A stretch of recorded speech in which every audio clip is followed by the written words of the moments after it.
Bonjour à tous et bienvenue. Aujourd'hui, on démarre notre exploration de l'anatomie avec le premier chapitre, consacré à la région thoracique ou le thorax.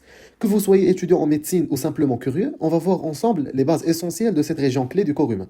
Alors, accrochez-vous. Regardez bien cette image. Donc, si je vous demande de la décrire, naturellement, vous allez commencer par parler de ce que vous voyez en premier, c'est-à-dire l'extérieur.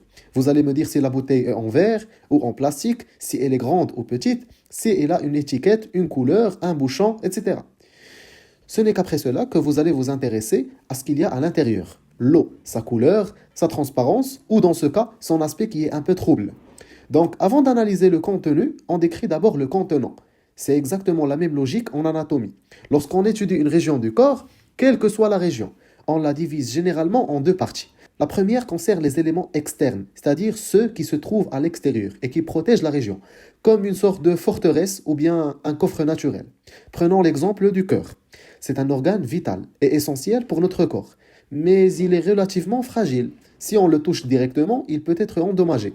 Heureusement, le cœur est protégé par la cage thoracique, une structure osseuse et musculaire robuste qui agit comme un bouclier naturel. Ainsi, en étudiant la région thoracique, on commence tout d'abord par examiner ces éléments externes, ou nommés aussi les éléments du contenant. Ensuite, on se concentre sur les éléments profonds, ou bien les éléments du contenu, comme le cœur, les poumons, etc., qui se trouvent à l'intérieur de cette cage. C'est cette approche en deux étapes qui nous permet de bien comprendre et d'analyser chaque région du corps. Maintenant que vous avez compris le principe de l'étude des régions anatomiques, on peut passer à la description plus détaillée.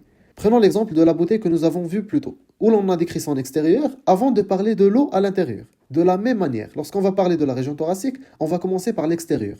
Ce sont les structures que vous pouvez ressentir lorsque vous palpez ou touchez votre thorax. Vous allez sentir de la peau, de la graisse, des muscles et de l'os. Mais pour notre étude, on va se concentrer principalement sur les structures musculaires et osseuses. Dans un premier temps, nous allons aborder les structures osseuses de la cage thoracique. C'est pour ça que je vais essayer de dessiner un schéma un peu plus précis. Alors, si on essaie de compter le nombre d'os qui constituent cette paroi, on va trouver 39 os. Mais nous ne nous attarderons pas à citer un par un, mais on va plutôt les répartir en 4 os. Le sternum en avant, les côtes en nombre de 24, la colonne vertébrale en arrière et la clavicule un peu plus haut.